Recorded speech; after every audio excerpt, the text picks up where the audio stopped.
ali na Vila Mimosa, um trabalho de oração.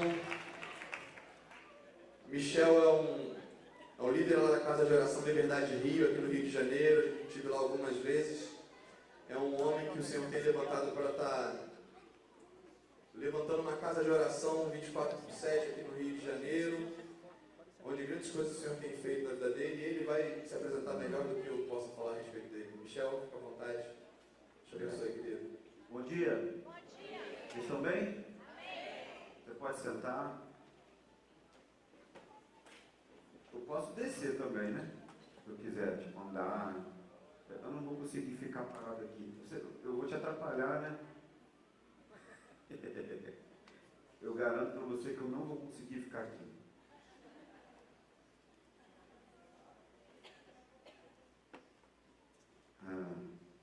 É uma honra muito grande poder estar aqui. Eu acho que meu microfone está um pouco grave. Eu não sei se é só aqui ou só aí. Vai tentando ajeitar aí. E talvez abaixar um pouquinho. Ok. É um prazer muito grande estar aqui com vocês. Eu já ouço falar dessa também, daquilo que vocês têm desenvolvido aqui. E eu queria, de alguma forma, poder cooperar com aquilo que o Espírito Santo já está fazendo. Eu sei que vocês têm um tema, e quando me falaram do tema, eu falei que esse é um tema muito, muito quente no meu coração. E a gente vai tentar caminhar um pouco em cima disso que vocês estão ouvindo do Senhor. Antes da gente entrar na palavra, eu queria falar com vocês a respeito de alguns materiais que a gente tem ali, que também cooperam muito com esse assunto. Não sei quantos já ouviram falar de um irmão chamado Escher. O Escher é um judeu, na minha opinião, um apóstolo judeu, e ele tem vindo ao Brasil algumas vezes. Ele esteve aqui, né? Ele esteve aqui, vocês sabem o que eu estou dizendo. E na última vez que ele esteve aqui no Brasil, aqui no Rio, toda a conferência foi transformada numa série de livretos. Então aqui são livretos que falam sobre fundamentos apostólicos para o fim dos tempos. Então esse é um material muito importante para a gente entender esse tempo de transição que a gente está vivendo. E acabou de sair também agora em português o livro Páscoa, a chave para entender o livro de Apocalipse, que é o Dan Juster, que é um dos irmãos ligados à mesma rede do Escher, que é a rede do Tikkun. Então, esse é um livro que influenciou muitos homens a respeito de fim dos tempos, escatologia. Não sei quantos já ouviram falar de um irmão chamado Mike Bickle. Ele é diretor de uma casa de oração 24 horas lá em Kansas City, e tem muito peso nesse assunto sobre a volta de Jesus. Então, esse livro influenciou muito o Mike Bickle, influenciou muitas pessoas, e a gente está muito feliz de poder ter ele lançado há pouco tempo em português. Então, é uma literatura indispensável para quem quer entender o fim dos tempos. E também tem lá atrás o meu livro, acabou de ser lançado há algum tempo, nem sei quanto tempo foi lançado, quanto tempo isso aí. Enfim, tem o meu livro lá atrás, Cultura de Oração, está aqui, deixa eu mostrar para você. Esse material foi escrito pensando em pessoas que querem desenvolver oração individual e oração coletiva. Então são ferramentas muito práticas para que você aplique isso na sua vida do dia a dia, tanto no que diz respeito ao seu tempo com Deus, devocional. Porque eu não sei por você, mas a maioria dos lugares onde a gente fala sobre oração, as dúvidas sempre são as mesmas, os desafios sempre são os mesmos. Então, por exemplo, quantas pessoas aqui amam Jesus e querem ter uma vida profunda de oração? Você marca lá no seu relógio para despertar, você entra no seu quarto, e aí quando você vai orar, você tem apenas 5 minutos de vocabulário. Quem já teve essa experiência? E aí parece que você não sabe mais o que fazer ou como aproveitar o seu tempo de oração. Então, como eu também sofri dessas lutas e consegui vencer essas lutas, eu escrevi pensando em gente desse tipo, que quer desenvolver vida de oração, mas não tem ferramenta prática para desenvolver. Então, aqui eu falo um pouco sobre isso. O que fazer, qual é a primeira coisa, qual é a segunda coisa, como você preenche o seu tempo de vida devocional, e ter alguns princípios também sobre intercessão e oração coletiva. Então a gente tem alguns desses aqui lá atrás, ok? Eu queria que a gente orasse, se você puder fechar os seus olhos. Nessas últimas semanas, eu tenho sentido o Senhor nos visitar novamente lá na nossa comunidade, e não só lá, mas em alguns lugares onde eu tenho passado. Eu sinto que o Senhor está visitando a igreja de novo e que algumas coisas que aconteceram há 20 anos atrás estão começando a acontecer novamente. E eu estou muito sensível a isso que está acontecendo. E hoje a minha maior preocupação não é tanto com a visitação, mas é em como a gente vai tratar ela. Como a gente vai cuidar dessas visitas que o Senhor está liberando sobre a sua igreja novamente. Então eu queria que nós pedíssemos que o Espírito Santo viesse sobre nós essa manhã de uma maneira especial. Eu estou muito faminto pelo Senhor e eu sinto que em algum momento da nossa jornada a gente fica tão focado no trabalho do ministério que a gente perde Jesus de vista. E eu senti que nos últimos meses da minha jornada isso era uma coisa que estava acontecendo comigo. Então o Senhor começou a falar poderosamente com o nosso ministério e falar com alguns de nós a respeito de transformar o nosso coração num lugar onde Jesus passa a ser um fim em si mesmo. E eu queria que essa manhã Ele viesse aqui nesse lugar e que a sua presença tivesse liberdade enquanto nós falamos a palavra do Senhor. Então eu queria que você fechasse os seus olhos, colocasse os seus olhos em Jesus. Se você ora em outras línguas, eu queria que você fizesse isso de forma bem suave, mas que você fizesse isso. Vamos aquecer o nosso espírito na presença de Deus. Espírito Santo, eu oro para que agora mesmo você aumente a sua unção nesse lugar. Você tem vindo sobre esse povo, mas eu oro para que agora aumente os níveis da sua visita nesse lugar. Existem pessoas aqui que precisam voltar a amar Jesus com um coração intenso. Então eu te peço agora, Espírito Santo, move sobre essa sala.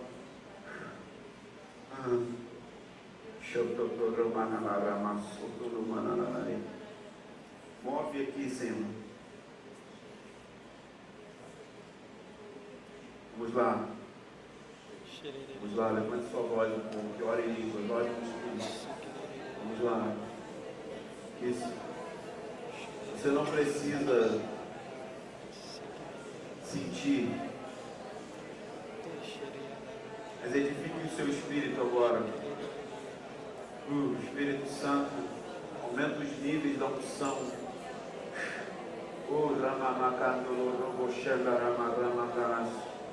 Aumenta os níveis da sua presença aqui.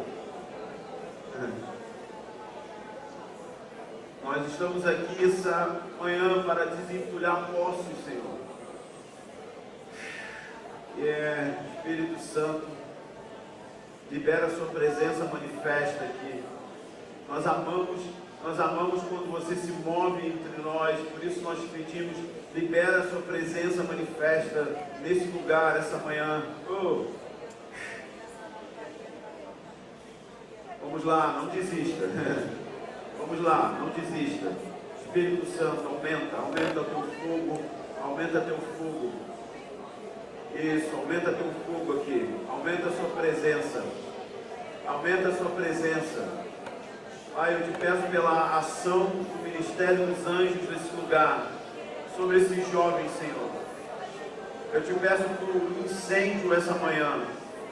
Libera sementes de grandeza, libera sementes de sonhos altos.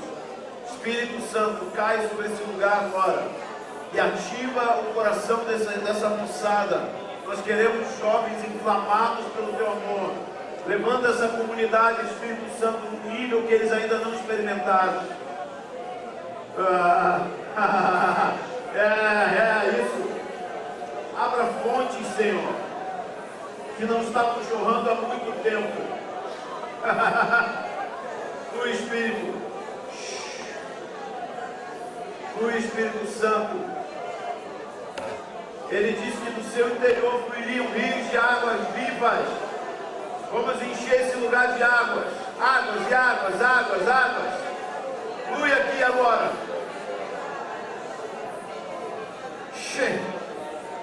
Flui aqui. Vamos lá, você só precisa pegar. Pegue a unção, pegue. Pegue. Está disponível para você. Você não precisa orar para que ele venha. Você precisa orar para se tornar consciente de que ele já veio. Porque Ele está aqui, Ele está agora. Dentro de você há uma vida que é tão poderosa quanto a força de 1 bilhão de sols. Espírito Santo.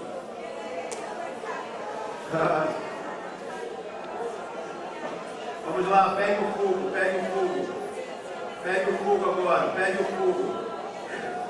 Pegue o fogo, pegue o fogo. Pegue o fogo agora. Pegue o fogo. Pegue o fogo. Pegue o fogo agora. Espírito Santo, nós queremos falar com fogo. Oh, vamos lá, levante sua voz, olhe no Espírito. Você precisa de fogo.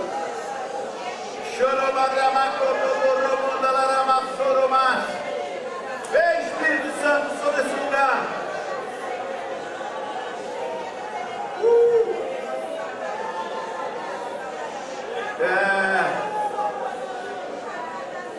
Nós provocamos a sua presença, Senhor.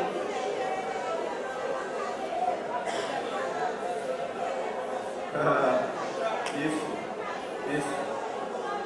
Vem sobre esse lugar. Vem sobre esse lugar. Vem sobre nós.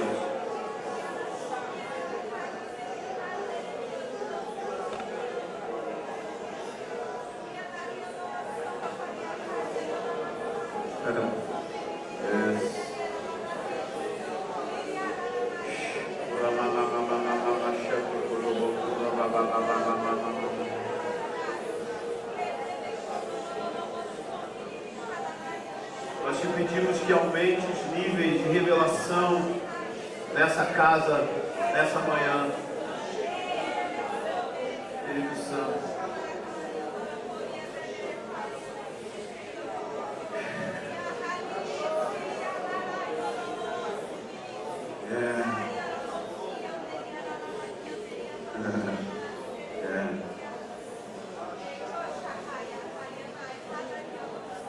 É muito fácil. Ele está aqui. Nós só precisamos conectar. Se você para, presta atenção nele e se conecta, ele vem. Mas pode aumentar. Pode aumentar, Senhor. Pode aumentar. Eu te peço, aumenta. Aumenta.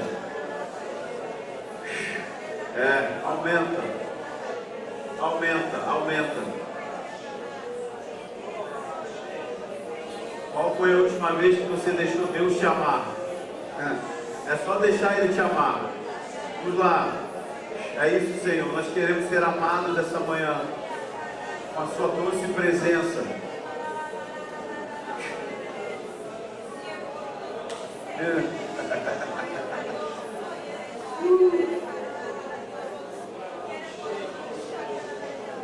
Quando nós falamos daquilo que você está fazendo e daquilo que você fez, nós te pedimos para que haja um desentulhamento de poços, Senhor.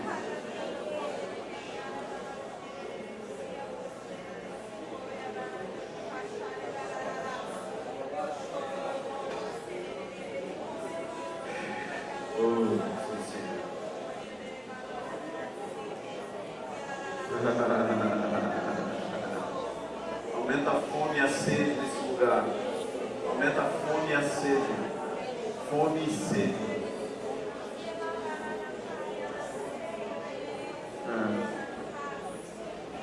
Nós queremos encontrar Deus e sair para trabalhar para Ele. Deus quer encontrar você e Ele quer ficar com você. Ele não está preocupado com o trabalho, Ele está procurando amantes. Amantes trabalham melhor do que trabalhadores. Porque amantes trabalham com paixão. Uma das coisas que eu sinto que Deus está mudando nesses dias, Ele está tirando a mente de operário e colocando mente de amante.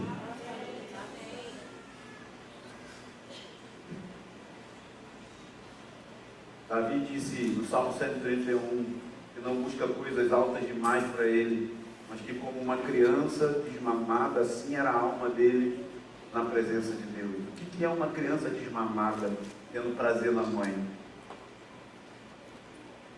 Ela não está com a mãe por causa do leite. Ela está com a mãe por causa da mãe. O Senhor está mudando isso na igreja. Deus está virando um fim em si mesmo. E é óbvio que a gente vai fazer coisas no reino, mas a gente vai mudar de fazer coisas para com. Está tendo uma mudança de não vamos mais fazer para Deus, mas vamos fazer com Deus. Então Ele está curando o nosso coração de vício pelo ministério, vício pelo trabalho, o trabalho para Deus. As Escrituras dizem que Marta estava ansiosa com muito serviço. Eu amo isso. Ansiosa é a palavra merismal em grego, significa mente dividida e perturbada. E a palavra serviço ali é diaconia, que é a mesma palavra usada para ministério. Marta estava perturbada, fazendo um ministério para Jesus, andando em círculos, sem ir para lugar nenhum. Então o Senhor está chamando uma geração que precisa escolher a melhor parte. É uma decisão. Eu decidi que eu não vou ficar estressado com aquilo que eu tenho que fazer para Deus. Sabe por quê? Eu quero ficar vivo. Quero cuidar dos meus filhos. Quero ter netos.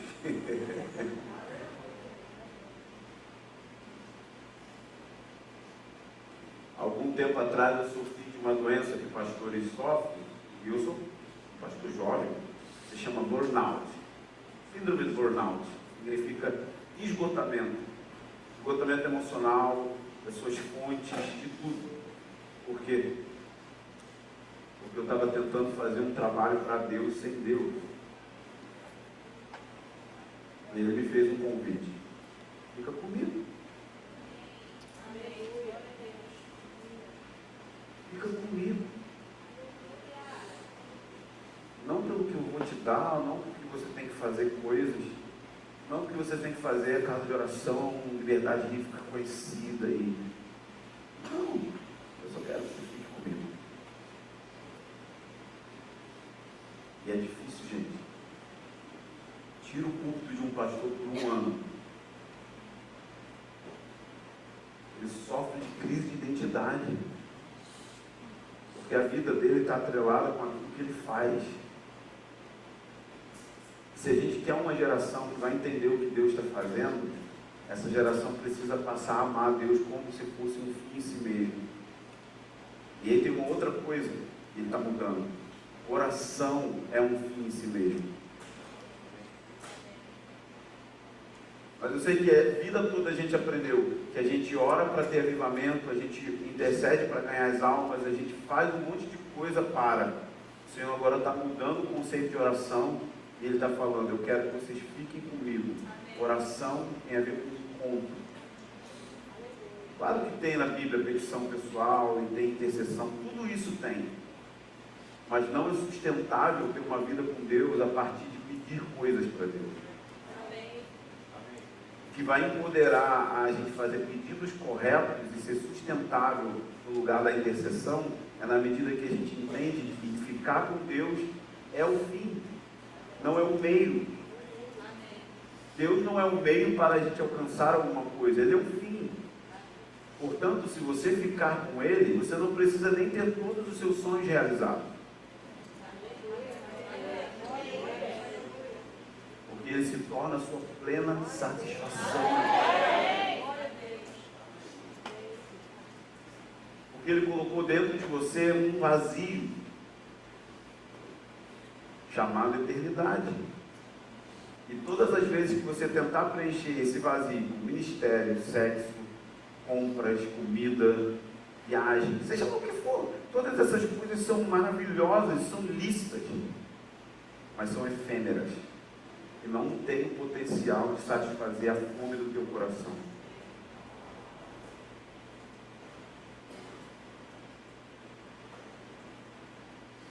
É uma das coisas que eu sinto que o Espírito Santo está fazendo. Mateus 23, 13, ele diz: a minha casa será chamada casa de oração. E quando a gente lê esse versículo, a gente pensa: nossa, eu vou lutar contra os principados e potestades, eu vou interceder e fazer batalha espiritual. Sim, tem essa parte. Mas essa parte não é o que faz você ficar vibrante e sustentável por anos.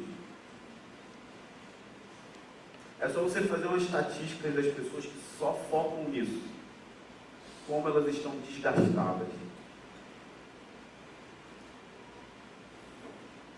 Porque a expressão que Jesus está usando ali, oração, ele pegou emprestado do profeta Isaías, lembra?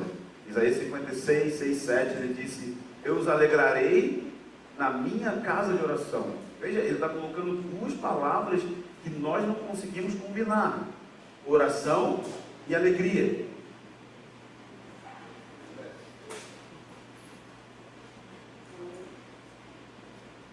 Porque a gente tem uma herança que não é muito boa, que veio do pentecostalismo, que diz que oração sempre está ligada a sofrimento, preço, não a deleite. Então uma geração inteira cresceu participando de reuniões de oração chatas.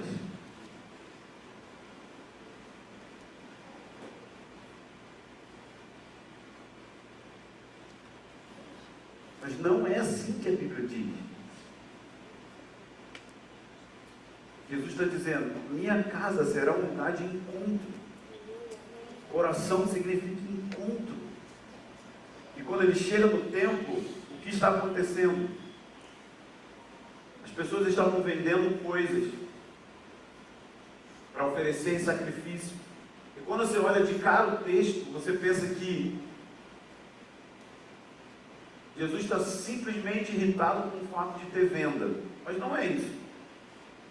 Se você estudar um pouco da cultura, você vai descobrir que judeu tem muito filho. E que o judeu adorava no templo. E que o judeu adorava com animais. Ou seja, tinha que se oferecer animais. Então significa que famílias inteiras viajavam a pé, não tinha avião, com um monte de filho, para oferecer seus sacrifícios lá em Jerusalém. Então aqueles homens tiveram uma bela ideia. Para facilitar a vida do povo, ao invés de eles virem 12, 15 quilômetros a pé, trazendo boi, pombinha, um monte de animal, vamos vender aqui para facilitar a vida do povo. Mas qual era o problema? Alguns estudiosos dizem que eles estavam inflacionando o preço dos animais para o sacrifício, de maneira que os pobres e as famílias com muitos filhos, que eram quase que todas, não conseguiam adorar a Deus.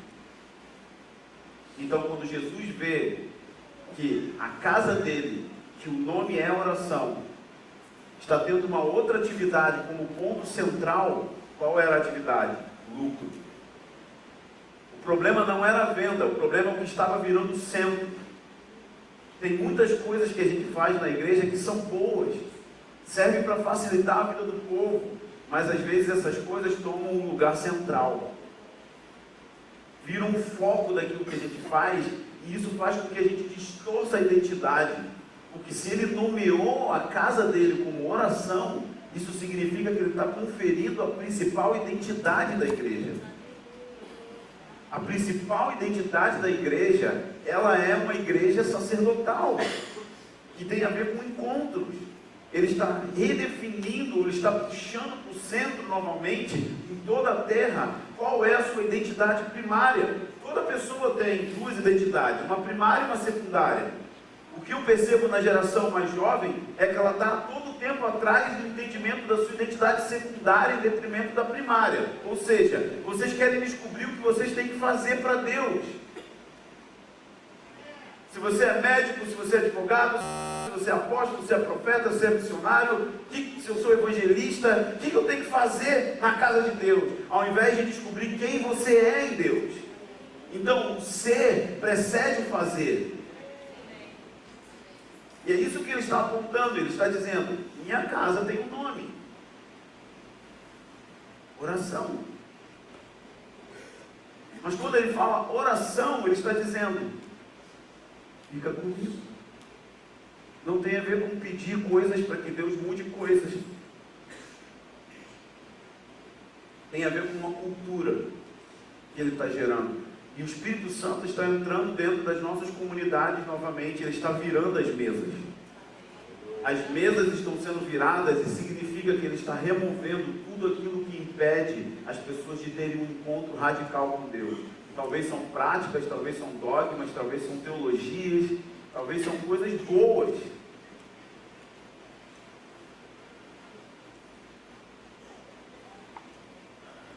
Porque ele tem uma agenda. Nessa agenda tem uma coisa que é o primeiro mandamento. Ame a Deus com tudo que você tem. Como você vai amar a Deus com tudo que você tem, se você não passa tempo com Ele? Ele está convidando você para colocar o coração num lugar onde os amores rivais, todos eles vão se extinguir.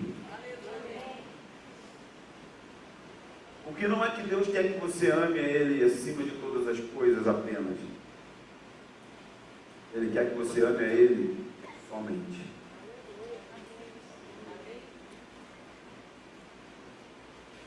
Não existe segundo lugar. Só tem um primeiro. Então a gente fica a vida toda tentando cumprir o segundo mandamento, mas não tem como cumprir o segundo mandamento se você não desequilibrar para o primeiro mandamento.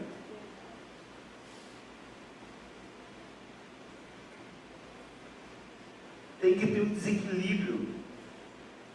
Depois alinha, porque na verdade a força do primeiro mandamento te empurra para o segundo.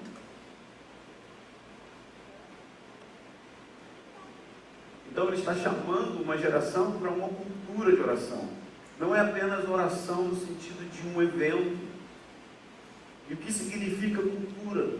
Cultura é a maneira pela qual você enxerga a vida. Todos vocês têm um óculos, que é a maneira como vocês enxergam o mundo.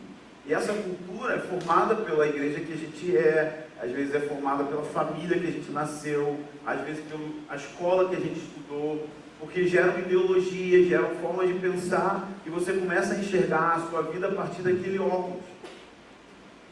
Então, quando eu digo cultura, eu estou falando de enxergar a vida pelo óculos da comunhão com Deus. Foi o mandamento primeiro para Adão, o segundo mandamento para Adão, ele disse: Adão, guarda o jardim e cultiva o jardim. O que significa cultivo? Agricultura, cultivo da terra. O que Deus estava chamando Adão para fazer era o seguinte: Adão, eu quero que você espalhe a cultura do Éden na terra.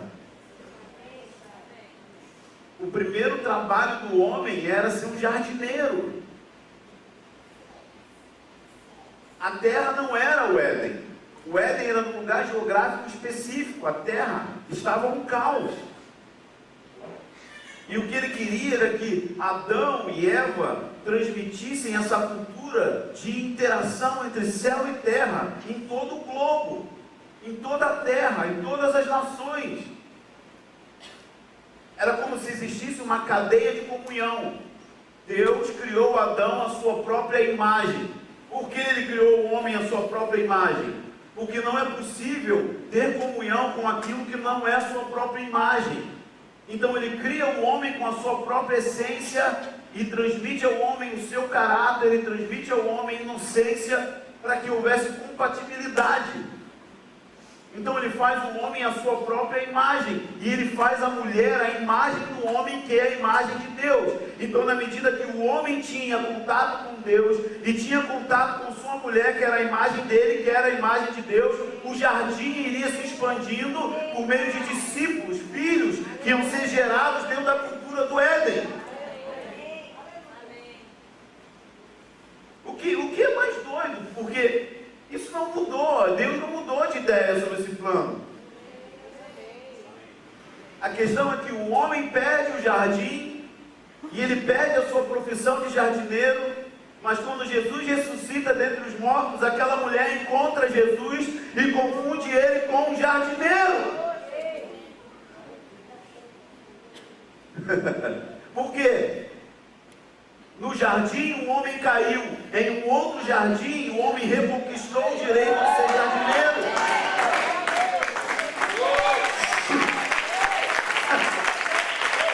E ele fez isso porque ele quer uma comunidade de jardineiros.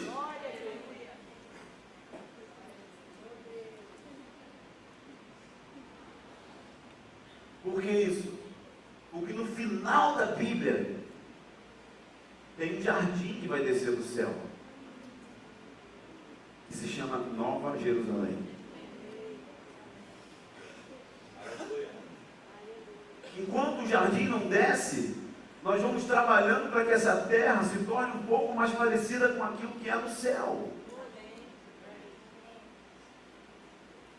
E no céu tem 4 criaturas esquisitas diante do trono. E eles não estão orando porque a família deles foi salva. Eles não estão orando porque querem avivamento. Eles não estão orando porque alguém foi curado de alguma doença.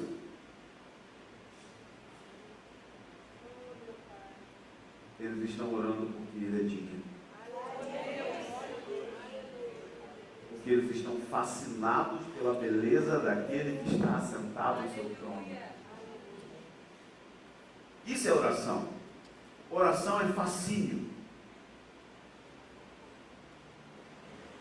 Oração é fascinação. É ficar fascinado com alguém que é extremamente belo. Foi isso que Davi disse: uma coisa peço ao Senhor, e eu buscarei morar no seu templo todos os dias, para contemplar a sua beleza e meditar no seu templo. Davi tinha um problema para resolver. E o coração dele tinha hiperfoco.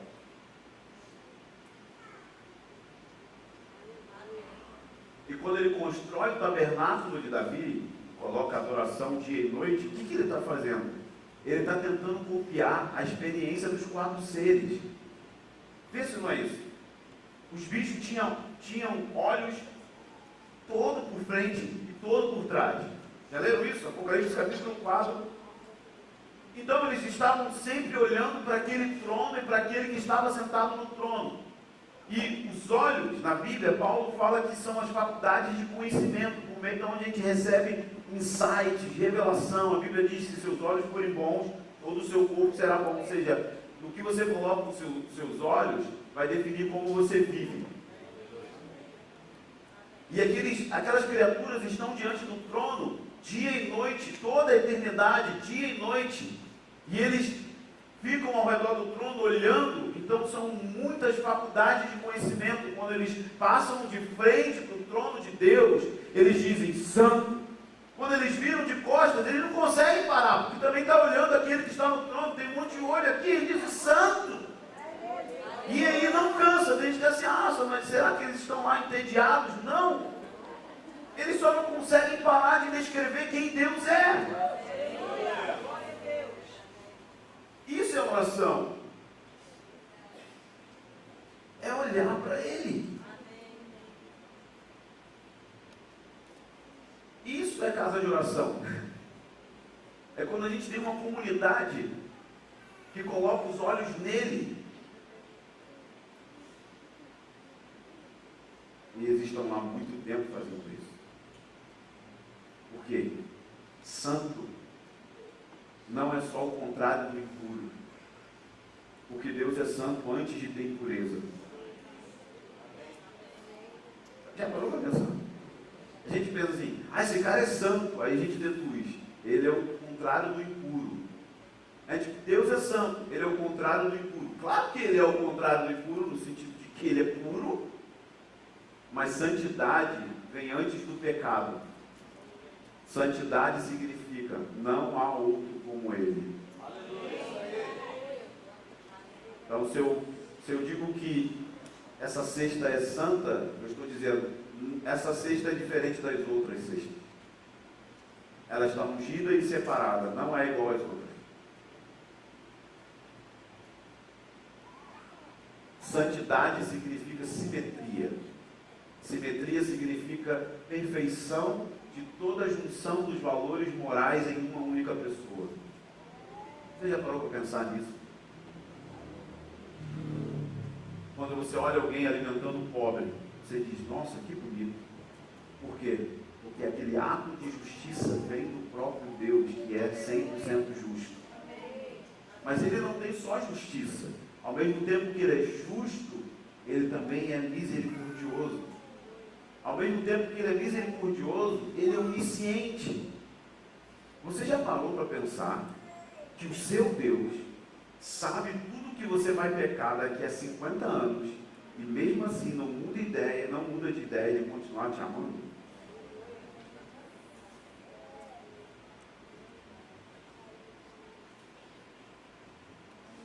Ou você acha que ele é pego de surpresa quando você falha?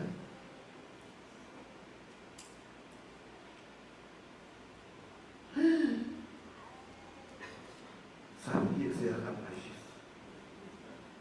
Não. Ele é onisciente. Já parou para pensar nisso? Tamanho do coração gracioso de Deus.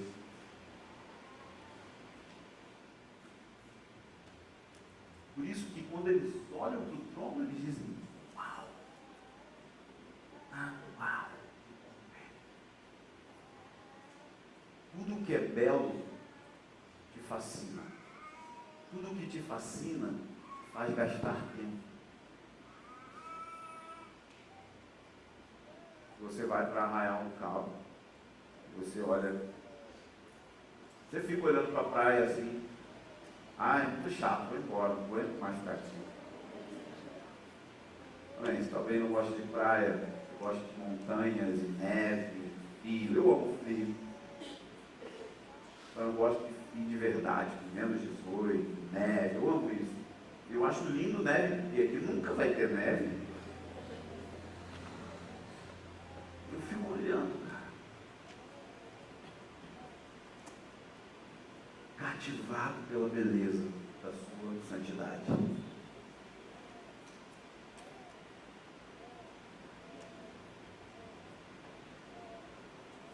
Faz sentido para vocês isso? João está tentando descrever a beleza de Deus. E ele começa a usar linguagens humanas que não acompanham o tamanho daquilo que ele está vendo. Ele diz, tem alguém assentado no trono que parece uma pedra translúcida. Ele fala pedra de jaspe, sardônio. Ele usa essa expressão de pedra preciosa translúcida, que é aquela pedra preciosa meio transparente, que quando bate a luz, reflete a luz. Ele está dizendo, tem alguém no trono que é luz inacessível. E em cima do seu trono tem um arco-íris, que também é semelhante a uma pedra translúcida. Pensa comigo, vamos viajar. Usa sua mente para meditar nisso. Sim. Tenta ver isso. Então o arco em cima é como uma esmeralda, mas é um arco. E é cheio de 7 cores. Mas ao mesmo tempo é translúcido, brilha. E aquele que está no trono é luz inacessível. E você sabe que o arco-íris é produzido pelo prisma, que é a luz puríssima que sai em contato com a água que produz as cores. Aquele que está no trono é o prisma, é a luz inacessível, é a luz puríssima. E João está olhando para a luz puríssima e ele está dizendo, uau! Mas diante desse trono também tem um mar que é de vidro. Mas Apocalipse diz também que tem fogo debaixo do vidro.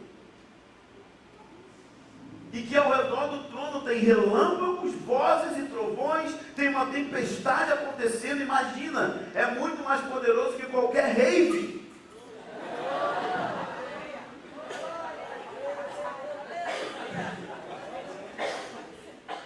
Se é de cristal, se ele é de cristal, se o arco-íris é de cristal, se tem fogo, se tem relâmpago, o que é isso?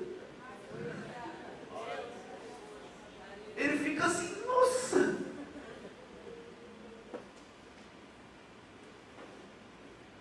E o que você vai ver? Que a contemplação dos seres produz a adoração dos seres. Porque a adoração nada mais é do que a revelação que temos de quem Deus é. A resposta que você dá, a revelação que você teve, o nome disso é adoração. Então a adoração é precedida por contemplação. Por isso que eles estão respondendo dizendo santo, porque a adoração tem tudo a ver com teologia. E o problema é que a gente acha que teologia é estudar administração eclesiástica, homilética. Não!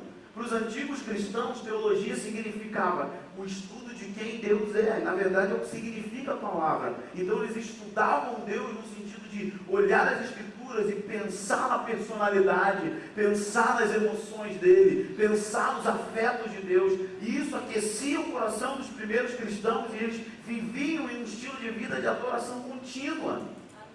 Diz que eles viviam todos os dias partindo pão, comunhão uns com os outros e perseveravam na oração. Eles não desistiam da oração, eles se mantiveram em oração, porque eles tinham um entendimento do conhecimento de Deus.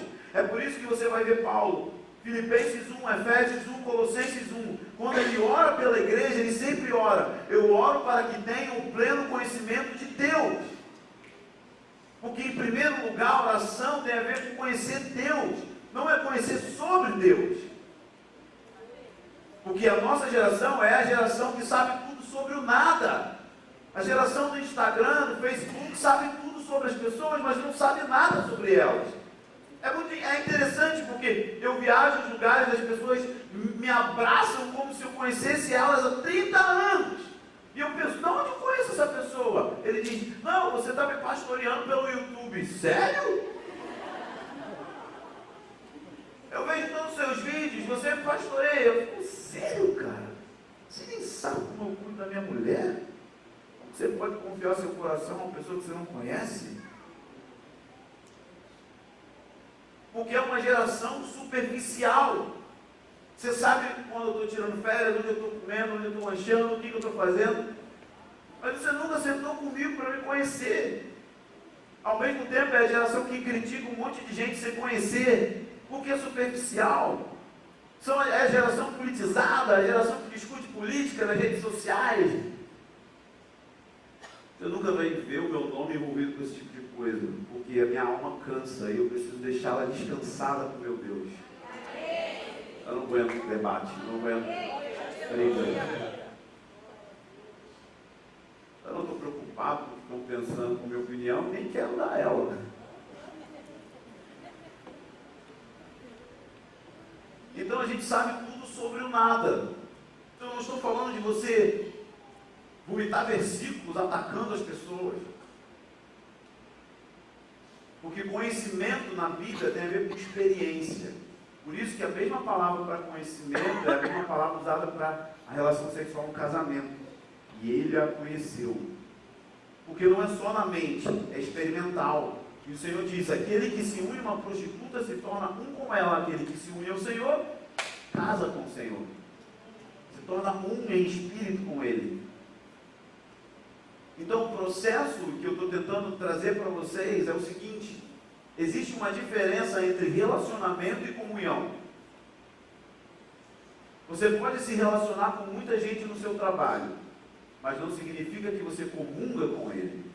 Porque comunhão, a palavra comunhão tem o sentido e o significado de tornar-se um, ou de compartilhar coisas, de ter o mesmo coração. Por isso essa expressão comunhão, que gera a expressão comunidade, que tem a ver ter tudo em comum, ou seja, as dores desse irmão se tornam as minhas dores, a alegria dele, se o Senhor o exalta, se o Senhor o prospera, eu também me sinto prosperado, eu me alegro com aquilo que está alegrando ele. Se ele sofre, e se ele sofre perda, e se tem morte na família, nós choramos, nós entramos em luto junto com esse irmão, porque nós estamos comungando.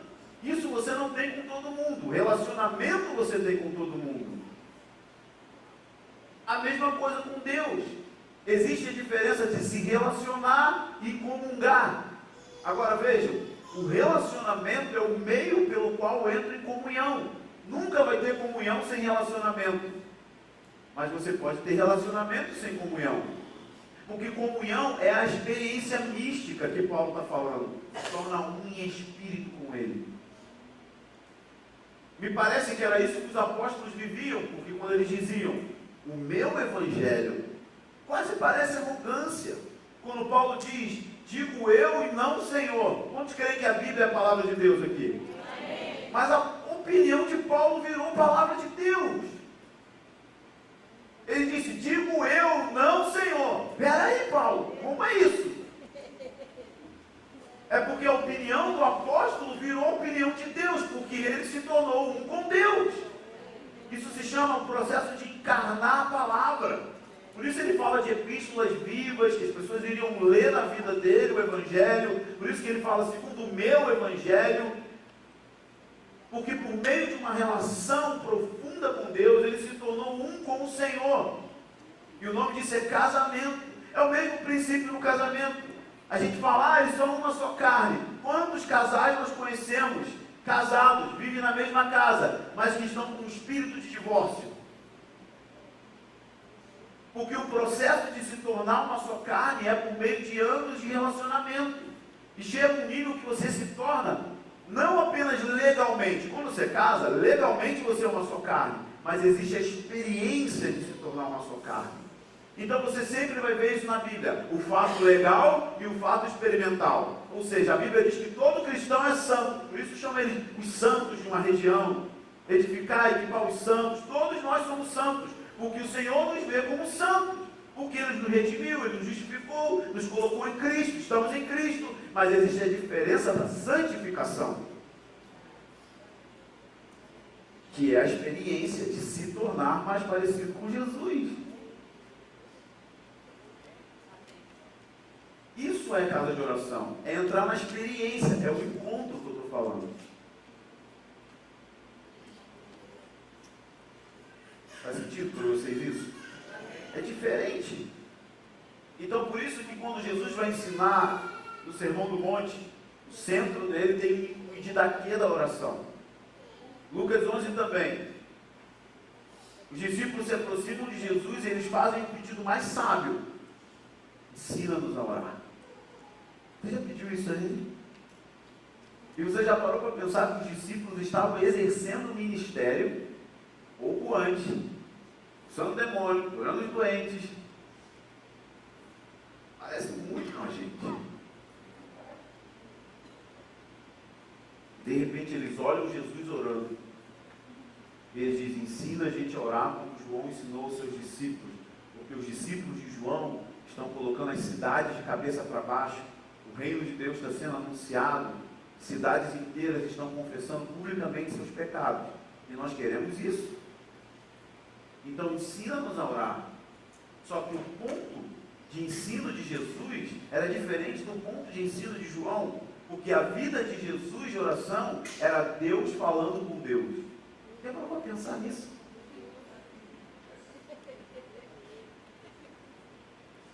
Deus, o Filho, falava com Deus, o Pai, por meio do Espírito. O que os discípulos viram era a Trindade andando na terra. Pai, Filho e Espírito comungando. Que o profeta Jeremias chama isso de conselho do Senhor. Jeremias 23, 18, 19. O que os discípulos estavam falando? A gente quer sentar na mesa da família. A palavra conselho em hebraico significa mesa familiar. Eu quero sentar na mesa da família. O que a gente tem para essa cidade hoje, Pai? Qual é o seu pensamento sobre isso? Eu quero entrar no conselho do Senhor. Eu quero entrar na comunhão do coração ardente. Deus o Pai ama intensamente Deus o Filho. Deus o Filho ama intensamente Deus Pai. E a comunhão dessa relação, Paulo diz, é o Espírito Santo. Ele diz, a comunhão do Espírito Santo esteja entre vós. Porque o Espírito Santo é uma comunhão. Ele veio para nos revelar as profundezas do coração de Deus o Pai. E glorificar o Filho. Mas sabe o que é mais lindo? João 14 diz o seguinte: naquele dia, João 14, 18, 20, naquele dia, saberão que Jesus está no Pai, o Pai está nele, e que Ele estaria em nós, e nós nele. Sabe o que significa? Ele está te convidando para participar da comunhão do coração ardente. Jesus está no Pai, o Pai está no Filho, o Filho está em nós, pelo Espírito.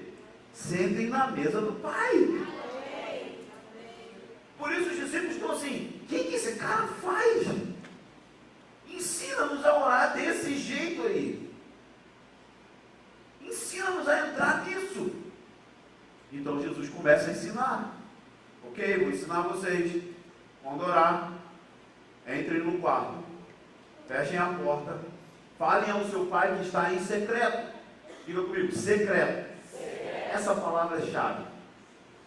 O pai está em secreto, e o pai que vê o que é secreto, te recompensará. Quando Jesus ensina isso, tem duas coisas que precisam ficar claras. Primeiro, o quarto e o lugar secreto. Quarto não é lugar secreto. Quarto é o relacionamento, lugar secreto é a experiência. Quarto é o meio pelo qual eu entro no lugar secreto. Quantas vezes você entra no quarto e você sente que não está tendo comunhão com Deus, que você está pensando no bolo de chocolate na geladeira? Porque o quarto fala da disciplina humana, de preparar a parte humana para orar. Ou seja, disciplina significa fazer tudo aquilo que eu posso fazer para receber de Deus poder para realizar o que eu não posso fazer. Então significa que eu posiciono o meu coração no quarto, mas eu não tenho poder de andar em santidade, mas eu tenho a disciplina de acordar mais cedo e entrar naquele lugar. E aí então, quando eu encontro Ele, a graça para vencer as tentações tomam as minhas emoções. Não é a disciplina em si que santifica, é o encontro. Mas para ter um encontro, você precisa de hora, lugar, marcados. Ah, pastor, religião isso. Eu falo com Deus em todo o tempo. Isso significa que você não ora. Porque imagina se eu chego para minha esposa e falo, meu amor, nunca mais vou entrar no quarto em que você dorme, mas eu sempre penso em você. Em todo o tempo onde eu viajo, eu estou sempre com você no meu coração, mas quando eu estiver em casa a gente não se fala. A gente não vai ter momento privado. Esse casamento provavelmente acaba bem rápido. É isso que Jesus está falando. Tem um quarto. O quarto é a parte humana. Você desliga a televisão, você desliga o WhatsApp, você acorda uma hora antes do trabalho, ou dorme uma hora depois, não sei, para cada um de um jeito. Disciplina significa liberdade. Eu sei que não parece, mas veja bem. Um guitarrista, o melhor. Quantas horas você acha que ele gastou estudando disciplinadamente para chegar naquele nível? Muitas. Quando você vê ele tocando, não dá uma impressão de que o movimento é livre. Ele tem liberdade para executar. Se o cara apaga a luz, ele não erra os acordes. E você olha ele solando assim, você pensa, cara, deve ser fácil. E quando você vai tentar, o seu dedo tem chumbo em cima. Você está aprendendo a tocar violão, né? Porque os anos de treinamento liberou sobre a vida dele liberdade para executar o movimento. Olha o ginasta olímpico, treina desde 6 anos de idade. Quando ele chega nas Olimpíadas com 16, 17 anos, você vê ele dando as piruetas, parece que é fácil. Não tente tentar. A liberdade do movimento veio por anos de disciplina. Por isso que Paulo disse para Timóteo, 1 Timóteo 4, 7, exercita-te na piedade. A palavra exercita é naso, significa treina todo dia pequenos percursos para correr uma longa jornada.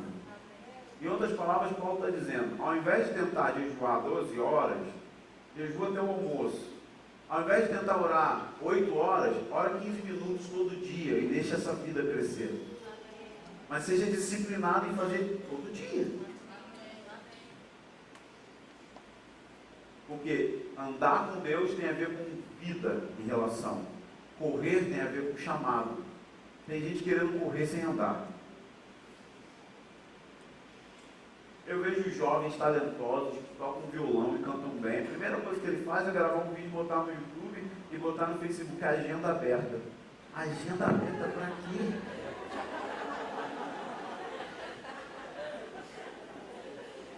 Você não tem uma mensagem que foi gerada no lugar de oração.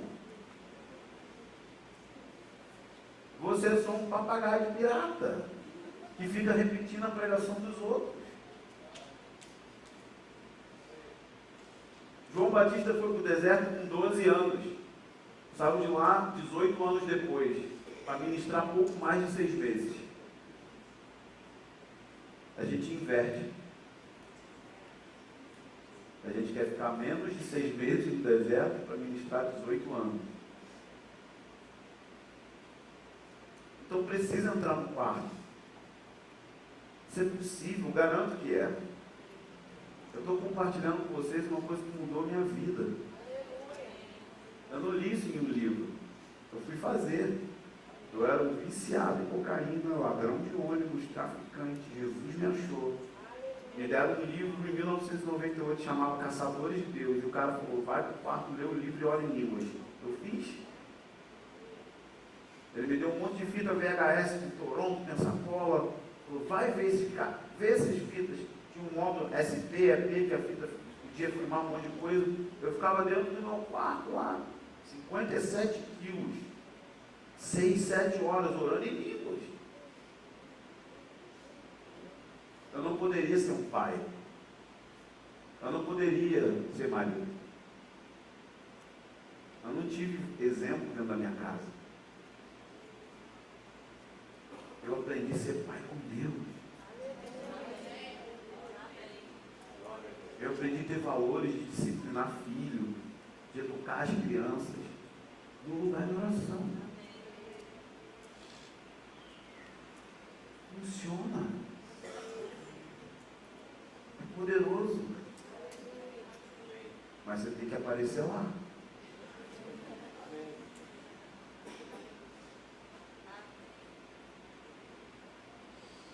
Tem potencial divino nessa sala para mudar o mundo. Eu só preciso encontrar aquele que é criador. Isso ativado. Foram muitos anos escondidos. Eu fiquei anos escondido. Devorando a Bíblia. Lendo livros de avivamento. Livros de oração. Disciplinando a minha vida. Acordar cedo, jejuar, ler a Bíblia, acordar cedo. Não tem outra mágica, eu não sei o que estão querendo fazer. Sempre foi assim na história da igreja, vai continuar sendo. Tem duas coisas básicas que a gente aprendeu na IBD. Leia a sua Bíblia e faça a oração. É isso. Então a gente entra no quarto. E existe um lugar secreto. Que Jesus toma emprestado o Salmo 91 para falar dessa linguagem. Aquele que habita no esconderijo do Altíssimo. Tem tradução que fala, aquele que habita no lugar secreto. E quando ele está usando essa linguagem, ele tem em mente o tabernáculo de Moisés, que tinha um último compartimento, que a gente chama de Santo dos Santos. Talvez o Salmo 91 foi escrito por Moisés, não tem como provar, mas Moisés era o cara do Santo dos Santos. Ele sabia o que era estar entre os querubins. E Jesus tem isso em mente. Ele está dizendo, existe um lugar onde Deus se esconde, e que é pouco acessado, por isso é secreto. Secreto significa escondido.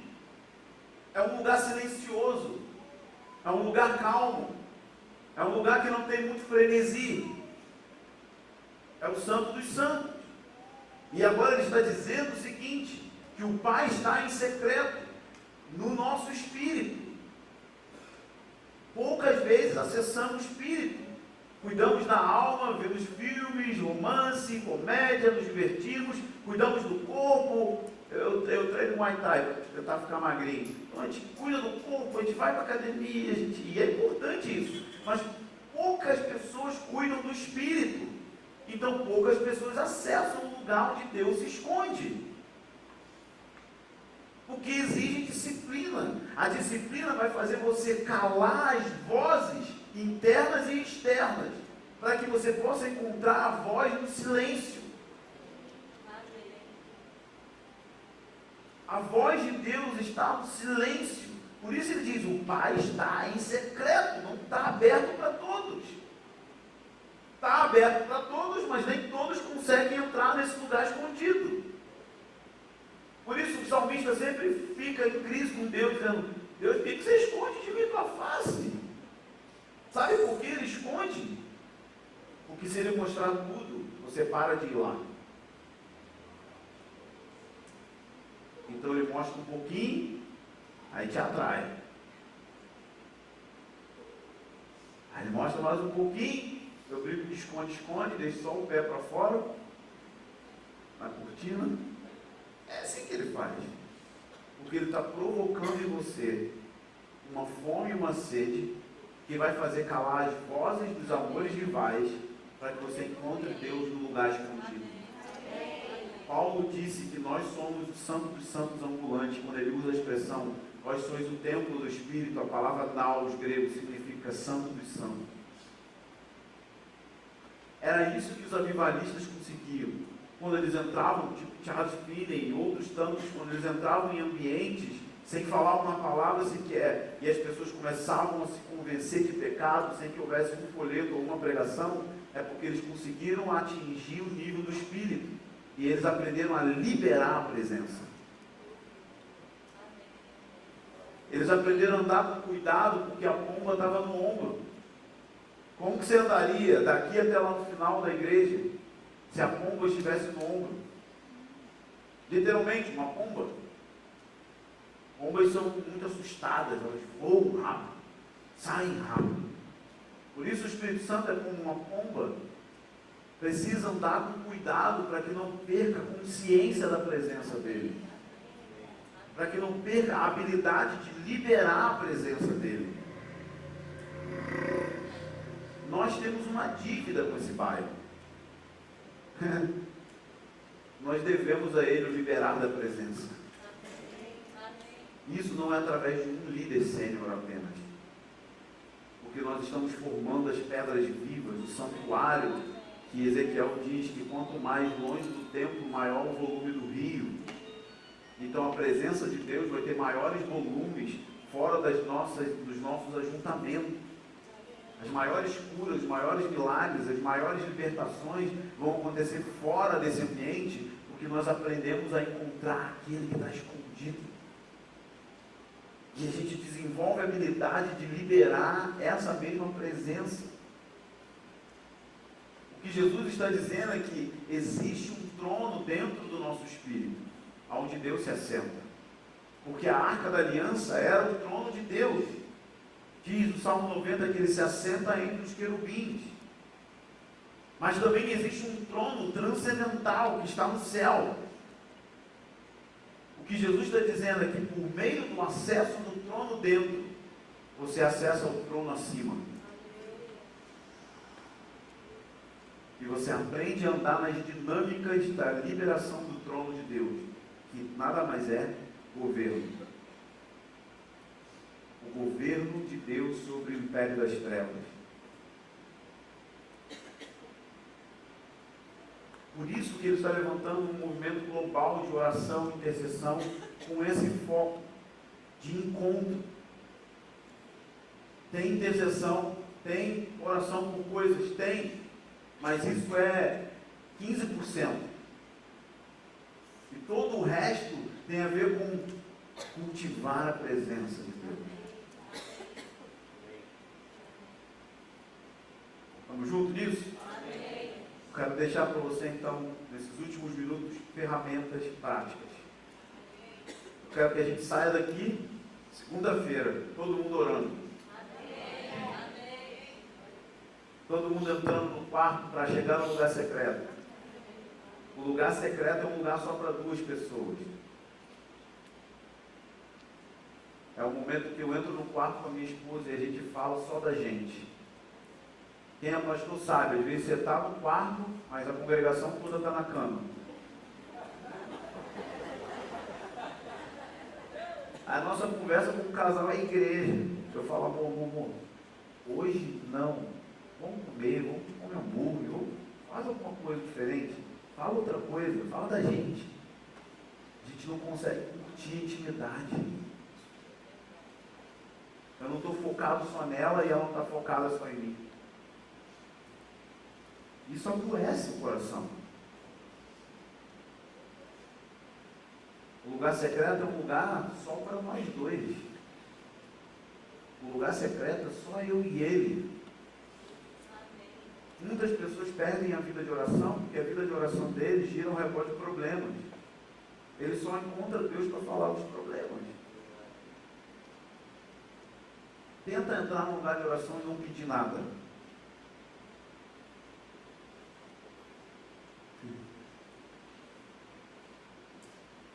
Eu só quero ficar com você, Jesus. Difícil.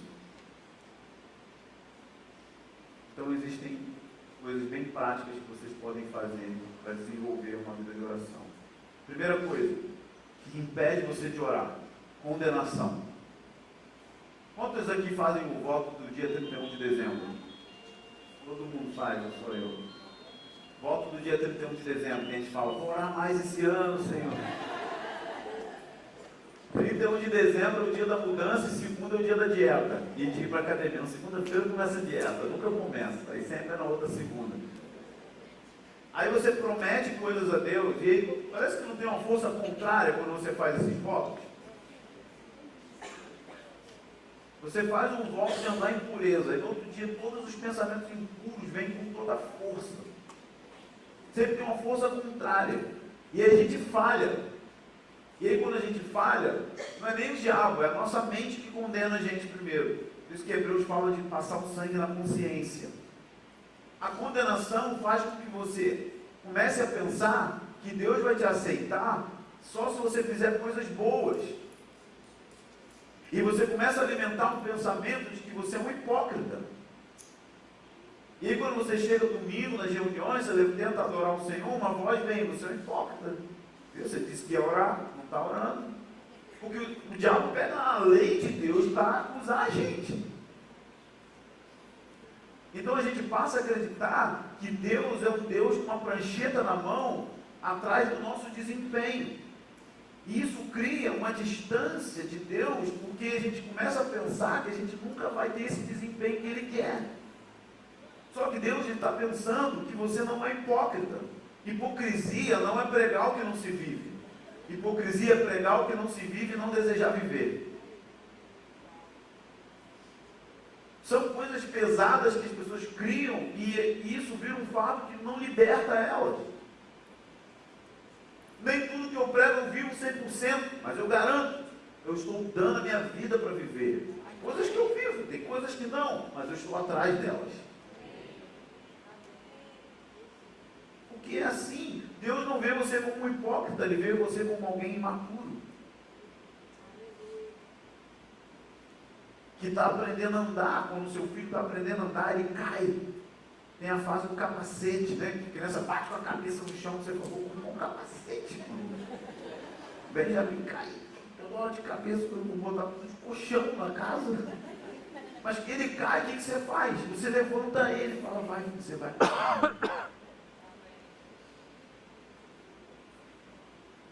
Por isso que o escritor de Hebreus 10, 19, ele diz o seguinte: entra lá com ousadia. Se você lesse esse versículo para Arão ia falar: cara, você está doido? Como que eu vou entrar no Santo dos Santos com ousadia? Eu vou morrer. Santo dos Santos é um lugar perigoso, é tensão. Aí ele ia dizer: calma, quero completar o versículo. Pelo sangue. O sangue é o que te habilita a estar diante de Deus, e não as suas boas obras. Quando ele olha para a sua vida, ele vê o sangue perfeito do Filho dele, e aí ele declara: justificado. Não é que você é justo, é que ele que te declarou justo. Você não vale nada. A gente não vale nada. Porque a gente confunde justificação com santificação. Justificação é o fato legal que por meio da fé na cruz ele declara sobre você justiça de Deus completa, porque o sangue satisfez Deus. Aí a partir do entendimento de que sou justificado e aceito, eu começo a entrar no lugar de oração mesmo quando eu peco. Porque o sangue me habilita a entrar, não é o pecado ou não pecar. E quanto mais eu entro no Santo dos Santos, mais santo eu vou ficando e paro de pecar. Mas se você fica condenado, é isso que eu não fui no devocional, Deus está triste comigo. Meu amigo, Deus não está triste com você não, relaxa. Tem como não. Está tranquilo, tem gente que acha que Deus está aqui com azia no céu. Não, ele está com azia, o mundo está pegando fogo, grande tribulação. Gente, está tudo bem. As Escrituras dizem que Jesus está ungido com óleo de alegria mais do que os seus companheiros. Salmo 16:11 diz que na presença de Deus tem plenitude de alegria. Eu não sei o que é isso, meu amigo. Pensa assim, Deus nunca foi criado. Eterno. O que é um ser que nunca foi criado pleno de alegria? Gente. Sinfonias 3:17 diz que ele regozija ao redor do seu povo com danças de amor. Não há condenação para aqueles que estão em Cristo Jesus e ponto. E quando eu tenho fé nisso, eu falei hoje no devocional, amanhã eu vou de novo. Começo de novo. E acabou. Porque o sangue que me habilita. Segunda coisa que atrapalha a gente orar, comparação espiritual. Quando você começa a comparar o seu nível com o nível de outro. Eu sou filho do movimento de adoração no Brasil de 2000, de 99, 2000. E uma coisa que me irritava nos pregadores é que eles sempre diziam que a gente tinha que fazer alguma coisa, mas não diziam como. E eu cresci com esse trauma, gente. Pensei, quando eu for pregador, eu vou falar como para as pessoas. Tem que ser santo, lembra? Santo, tem que ser santo, né? Eu falei, meu Deus, me ajuda, como que faz isso? Eu quero mesmo. Eu não sei como que é esse negócio, não tinha ensino. Só falava que tinha que ser. E aí eu olhava para a vida do Gregório McNulty e eu andei um pouco perto dele. E o cara orava 12 horas por dia, gente. Eu me lembro quando ele falou isso. Eu falei, rapaz, vou tentar amanhã de manhã.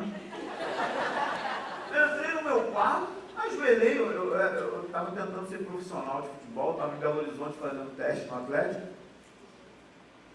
Aí eu dobrei meu joelho assim e falei, rapaz, desculpa ficar aqui igual vergonha. Eu ajoelhei, meu irmão, orei pelo gato, pelo papagaio, pela minha avó, pelas nações da terra. Quando eu olhei para o relógio, 15 minutos. Eu concluí, esse cara não é humano. Eu sou professor de história da igreja. E eu leio biografias dos afalistas, meu amor. Você vai ler aí a biografia de John Wesley? Gente, dá vontade de se matar. Você olha assim e fala, meu Deus. O cara dorme 8 horas da noite. Já começou me condenando. Acorda todo dia às 4 da manhã, tem um tempo de oração até às 8. Sai de cavalo, salva a Inglaterra inteira e ainda tem tempo de escrever um livro de plantas medicinais. No cavalo. Não no escritório, é no cavalo. Aí John Wesley chega em casa às 8h05, metódico. O que chegou 5 minutos atrasado, dormiu na escada da casa, não foi para outra cama. Isso é o cara grosso, meu irmão. Eu olhava para aquela disciplina e falei assim, cara, eu acho que não vai dar não, hein?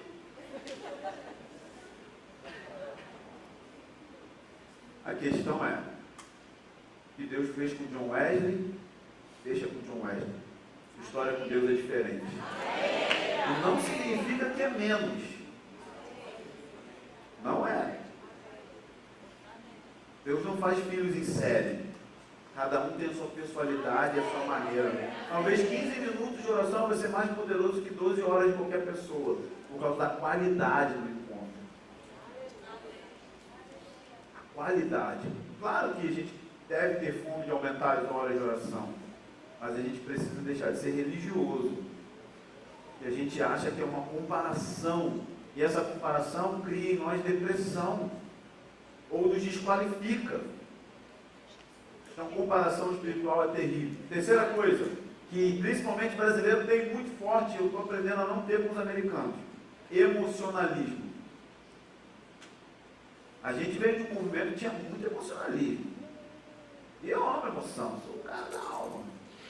Só que depender dela para orar é um perigo. Na verdade, eu estou redefinindo. Eu penso que a gente tem que deixar de ser emocional e ser mais afetivo. Jonathan Edwards fala que afetos é a junção daquilo que penso com aquilo que sinto. Então é a junção, não uma coisa separada da outra.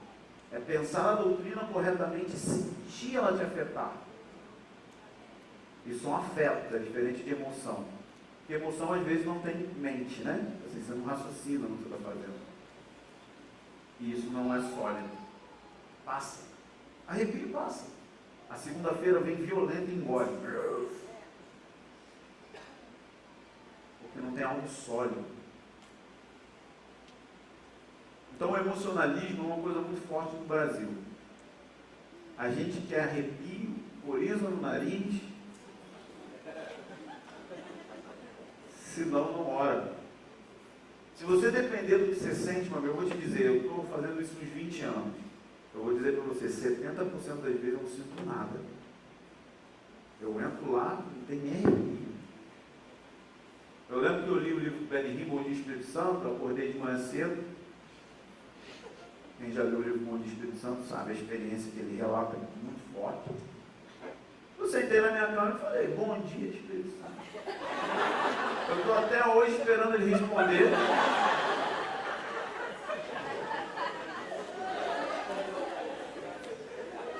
Todo mundo já fez isso, né? Todo mundo, gente. Eu não estou sozinho nessa derrota, não.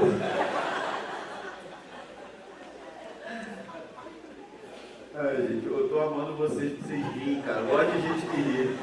Tem lugar que eu faço piada e ninguém ri, cara. Eu fico pensando que eu sou ruim de piada. Eu acho que as pessoas aqui não têm senso de humor. E a gente tem esse negócio da emoção. Mas Deus não disse que a gente vai receber galardão pelo que sente, mas pelo que crê. Ele diz: é necessário que creia que Deus existe e que Ele é galardoador daqueles que o buscam. Não precisa ser bíblico. Não é que é errado sentir. Eu não sentir, eu quero sentir. Eu quero fogo, trovão, anjo voando. Eu quero isso, meu amigo. Mas eu não posso esperar ter isso para entrar no lugar de intimidade. Eu entro sem sentir nada. Agora, a questão é que você não tem a ótica de Deus sobre a oração. Nós não temos a ótica de Deus sobre a oração. A gente pode pegar eventos na Bíblia que você fica escandalizado de como Deus vê a oração diferente do homem. Por exemplo, a unção de orar sem fé. Eu vou dar um seminário de como orar sem fé. Eu sou bom de orar sem fé. Mas até mesmo orando sem fé, Deus se move porque Ele ama a sua voz. Glória a Deus, aleluia. Está na Bíblia? Tá. Atos 12, Pedro estava preso. Diz que a igreja estava continuamente em oração. Pedro é visitado por um anjo dá um bicudo nele: levanta, cara, vamos embora. Ele acha que está meio no sonho, meio visão. Aí ele sai pela porta da frente. Quando ele chega lá onde os irmãos estavam orando, a líder da intercessão vai no vasculhante. Quando abriu, ele essa é a versão atualizadíssima. Fechou a portinha, voltou correndo para falar com os líderes. Falou: Pedro, está ali, Pedro. Aí o cara falou assim: que Pedro, que é o anjo dele. Ele está orando para o cara ser liberto e nem acredita que o cara pode ser liberto e crê em heresia, o anjo dele.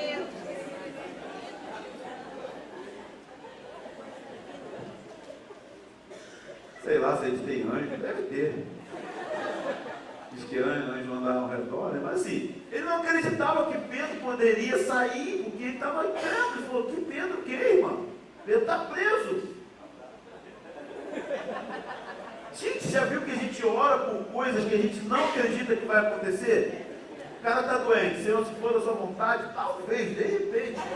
Você joga a oração, a gente fala assim: a gente acha que tem uma nuvem no céu que é a vontade de Deus, entendeu? Se é que for da vontade de Deus, ó, joga para cima.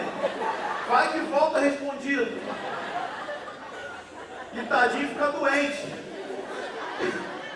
Você fica assim, pô Deus, você está para voltar, talvez está um pouco ocupado hoje com outras enfermidades, mas essa aqui eu queria jogar aqui nessa nuvem da vontade.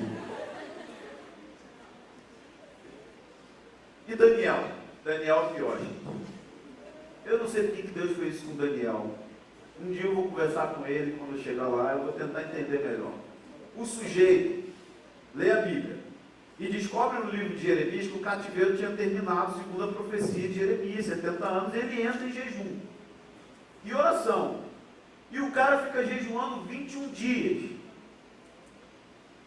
Quando ele está jejuando, imagina, Daniel pensando, gente, Daniel é um ser humano. No terceiro dia de jejum, se for jejum de Daniel, quem já fez jejum de Daniel? Gente, é o pior jejum do mundo. É terrível, eu prefiro ficar vários dias sem comer nada do que comer só abóbora. É muito, você começa a ter aversão pelos vegetais, pelas coisas. Aí tentou dar uma modernizada, colocar carne de soja, mas carne de soja é papelão com alho, não dá jeito, não tem como, é muito ruim. O cara está jejuando, no terceiro dia ele está pensando num hambúrguer gourmet. Igual eu e você, gente. Ele está com dor de cabeça, com mau hálito, ele está mal-humorado. Jejum faz isso com qualquer ser humano. Tem gente que superestima os caras da Bíblia. Não, ele era um ser humano. No meio da coisa, um anjo aparece para ele e fala assim: Daniel, olha, o cara está com fome. E dizer que você é muito amado, hein? Mas eu queria a resposta da oração. Eu sou amado e eu sei. Aí no último dia, quando ele viu o arcanjo Miguel para remover o principado persa, Deus falou para ele: desde o primeiro dia que aplicaste no seu coração oral, já tinha ouvido, porque me deixou jejuar 21 dias. Se no primeiro dia já ouviu, já mandou o arcanjo, já resolveu, para o jejum, meu Deus.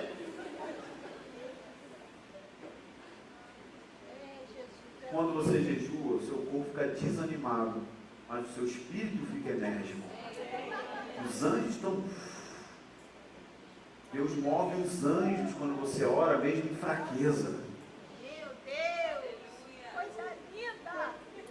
É? E oração sem unção? Eu sou poderoso em orar sem unção.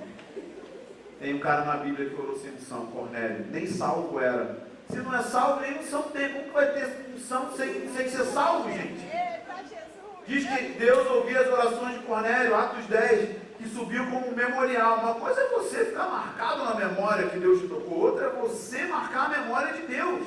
Ele subiu como um memorial, Cornélio. E você e eu, nós estamos aqui nessa manhã graças a Cornélio. Glória. Porque ele abriu porta de salvação aos gentios, aos não-judeus. Mas ele não tinha nem o Espírito Santo. E pensa numa reunião de oração chata, sem unção, sem mover, sem nada. Mas de que ele fazia constantes orações a Deus, mesmo sem sentir arrepio. E o que aconteceu? Deus mandou um anjo para falar com Pedro. Oração sem unção move os anjos. Aí eu não estou sentindo nada. Só ora, meu amigo. Não sente não. Oração é igual um perfume, tem cheiro para Deus. Ele fala que é incenso. Só ora e os anjos vão começar, ó. Obrigado, Jesus. É bonito. Por isso que ele está levantando oração 24/7. Você acha que lá na nossa casa de oração a gente está sempre com mover? Tem dia que você vai orar, você brigou com a mulher. Tem dia que você tem dívida, você vai orar. Tem dia que você está com sono, você vai orar. Vai orar, meu irmão. Não tem essa. Com problema, sem problema, animado, desanimado, com sono, sem sono, a gente vai orar. Sabe por quê? Oração funciona. Eu vou orar. Estou desanimado, ora desanimado mesmo. Não precisa de emoção, não. Emoção é bom, mas não precisa esperar ela para perseverar. Você tem que entender isso. Deus se move quando você fala, ainda que você não veja, ainda que você não sinta. Sua oração comove Deus. Obrigado, Deus. Quando você canta ali, a gente estava cantando, isso comove Deus. quanto mais a gente cresce em fé nessa coisa, mais a gente vai ver, a gente vai perceber. Vamos junto nisso? Amém. Então, o que você tem que fazer para orar? Primeira coisa, anota aí, tipo uma receitinha de bolo. Funciona, gente. Tenha um horário. Não viu esse negócio de que ora em todo tempo, orar sem cessar, tal. Mentira, não ora. Então tem um horário fixo na sua agenda. Bota o relógio para despertar. É tipo encontro. Quando você quer conhecer uma pessoa, você diz o seguinte: que hora e lugar para a gente conversar. Não é assim, pô, eu queria tanto te conhecer, mas a gente se esbarra por aí. Não vai conhecer, pai. Então, hora e lugar. Bota aí, qual é a hora? Aí a hora depende para cada um. De preferência, um horário que você não esteja dormindo. Por quê? Porque tem gente que marca a hora na hora que está dormindo. Ou seja, o cara não consegue de manhã funcionar. Tem gente que funciona mais de madrugada. Não tem isso. Então você tem que estar de perto. Tem um conhecido, que a gente falou do clamor muito tempo atrás, que ele foi orar com sono, ele evangelizou Deus. Ele estava chapado no sono, ele falou: Senhor Jesus, te ama, Deus. Verdade, essa história volta para Deus. Falou: te abençoe. Ele falou: Senhor, faça resplandecer o seu rosto sobre ti. Quer aceitar Jesus, Senhor? É verdade, não é mentira, gente, é verdade. O cara com sono, eu com sono, orei pelo Edmundo, do Vasco, eu Senhor, salvo o Vasco da queda. Eu estou falando. Com sono você faz coisas muito doidas. A amiga minha leu a Bíblia toda de olho fechado. Ela dormiu, estava em Gênesis, quando ela acordou, estava em Apocalipse 22. Foi folheando. Escolha um horário que você esteja acordado, é sério. Eu, assim, antes de eu ir para o Ministério Tempo Integral, eu trabalhava num escritório de contabilidade. Então a única hora que eu tinha, 5 da manhã, porque eu não consigo funcionar depois, porque vai aparecendo coisa do dia e eu não consigo. Então eu tinha que acordar às 5 da manhã, porque eu tinha que estar no trabalho às 8. Eu ficava com sono, tem gente que assim, irmão, acordei e estava com sono. Claro, você não tem corpo glorificado, querido. Vai dar sono sim. Mas aí que eu fazia? Eu tomava um banho, eu deixava o café todo pronto. Sabe, bota no cafeteiro, um pozinho de café. Tem gente que acha que vida de oração é só mística. Não é. É prática. Separa a sua roupa antes, um dia antes, deixa tudo arrumadinho, para você não perder tempo com a roupa que você vai pegar. Eu amo café, então fazia o cafezinho, já deixava lá, pegava uma xícara de café, tira o bafo de morte da boca, porque ajuda, né? Assim, o mau hálito, aquela coisa de dormido, remela, o espírito da remela, é aquela que nunca sai, já viu? Esfrega. Se não sair aquilo, não vai sair o sono. Então toma um banho mesmo, desperta. Eu já botei a cabeça debaixo do tanque com água gelada, mano. Assim, cara, eu quero orar, eu não tenho outra hora, eu vou acordar. Eu lavava a cara assim e andava, orava andando, ficava orando em línguas andando e tal. Eu tenho que dar seus pulos. Ninguém aqui tem falta de tempo. Tem falta de prioridade. E quando é prioridade, dá um jeito, a gente vai de madrugada, a gente acorda cedo, a gente. Nossa, quando é prioridade, a gente muda tudo para fazer a coisa. Então tem uma hora, tem um lugar.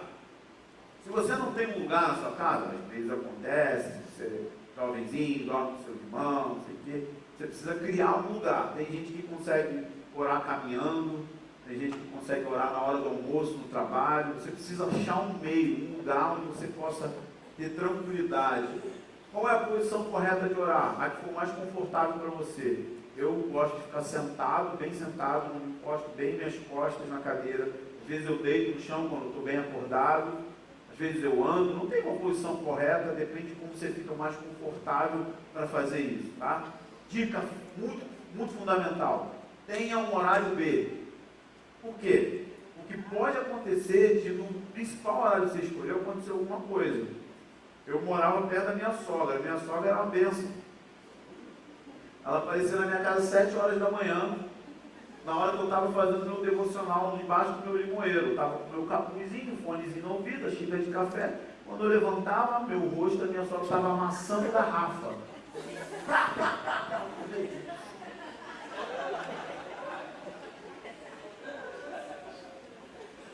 Eu pensava assim, hoje é o horário mesmo. Quando você se determinar a fazer isso, Satanás vai ficar endemoniado. Tudo vai se levantar para te tirar. Vai acontecer coisa. O telefone toca despulgado, meu amigo. Estou te falando. Você briga com a mulher, não tem nem motivo. Estou brigando. Por que está brigando? Sei lá, porque eu estou brigando. Porque você vai triste orar, você fica mal, não flui. Coisas começam a acontecer, coisas. O tempo chega na sua casa em horário que nunca. A gente tem que ser radical. Um general, patente alta, sinistro, foi procurar o Mike Bickle lá em Kansas City. Chegou num horário do dia que era o horário do dia de oração dele. O cara era muito importante na nação. Chegou lá e falou, eu queria um horário com você e tal, terça-feira, 11 horas. Não lembro exatamente, mas tipo isso. Aí o Mike Bickle falou para ele, não dá. É o meu horário de oração. Mas eu vim de tão longe para falar contigo e tal. Tudo bem, mas no horário com Deus. E aí? Eu sei que o Mike faz isso, ele executou com isso, foi um show para pregar. Ia atrapalhar a agenda de oração dele. Tanto é que é difícil ele viajar por isso. Eu sempre desconfio de que pregador itinerante dificilmente tem vida de oração. Eu sou um paizinho atrás.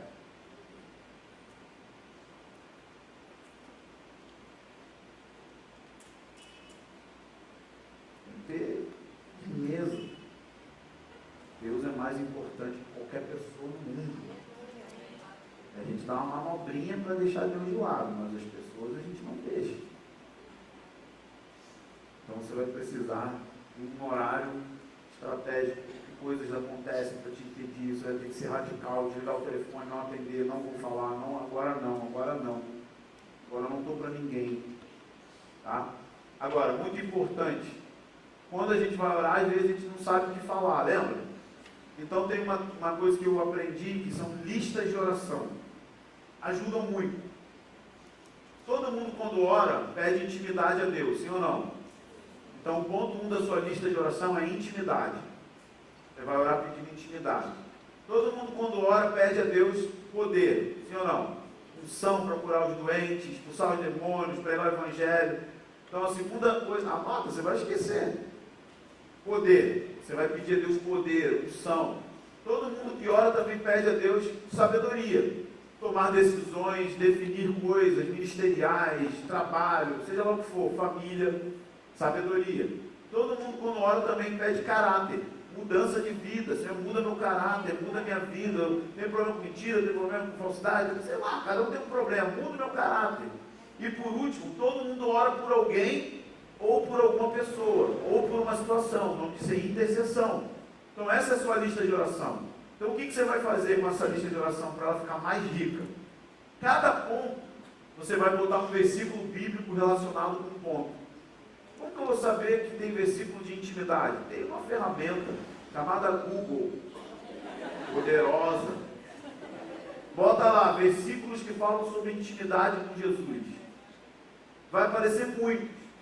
Eu fiquei 1 ano orando João 17, 26. Orando para que o amor com que me amastes esteja neles, para que eu neles esteja. Olha só, Jesus está dizendo que Deus ama a gente igual ama Jesus. Para que o amor que me amastes esteja neles. Então eu li esse versículo em voz alta, e orava em línguas, e falava, Deus me ensina a sentir esse amor que você tem pelo seu filho. E aí o 24 diz assim, Pai, meu desejo é que aqueles que me destes estejam comigo aonde eu estiver, para que vejam a minha glória. Jesus te deseja. E eu li esse versículo e falava, Senhor, eu quero sentir os seus desejos por mim. Você me prometeu mostrar a sua glória. Eu ia orando a Bíblia. Isso é uma tradição do cristianismo, uma tradição na Bíblia. Você vai ver os profetas orando salmos, é uma tradição bíblica. E o que acontece? Você vai internalizando as escrituras. Um ano orando o mesmo versículo. Então, para cada tópico, você vai colocar um versículo ou dois, você lê em voz alta, você gasta tempo orando em outras línguas, você repete o versículo e você ora baseado no que o versículo está prometendo, ou no que o versículo está falando.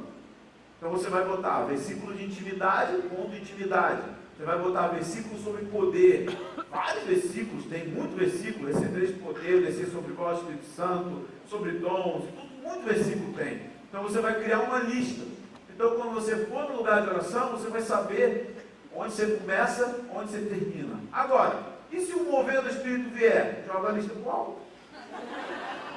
Isso é só um trilho para você orar a palavra, que é a Bíblia, é a palavra de Deus, é a vontade de Deus. Você vai internalizar a Bíblia. Gente, eu garanto para você, eu estou vendo testemunhos no Brasil inteiro, de gente que começou a fazer isso, que manda e-mail, manda carta, fala, cara, li teu livro, vi aquelas dicas, cara, eu vi seu vídeo explicando isso, cara, minha vida de oração mudou, nossa igreja está orando, as pessoas... E ó, dá para fazer isso coletivamente, hein? Dá para orar a Bíblia coletivamente, hein? Com música, adoração, entre uma canção e outra, as pessoas podem vir com versículos separados, com temas. Vou orar pelos pastores do Rio de Janeiro, baseado em Efésios 1,17.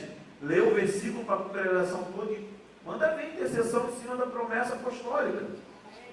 Vamos orar a palavra, reuniões de oração mais agradáveis. Que você não fica perdido, não tipo, não, vamos esperar para onde tem que ir. Não, meu irmão, já sei para onde tem que ir.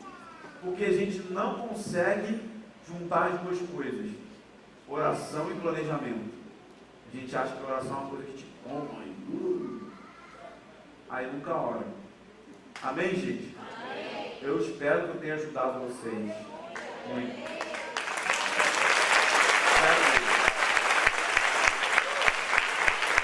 Deixa eu orar com você.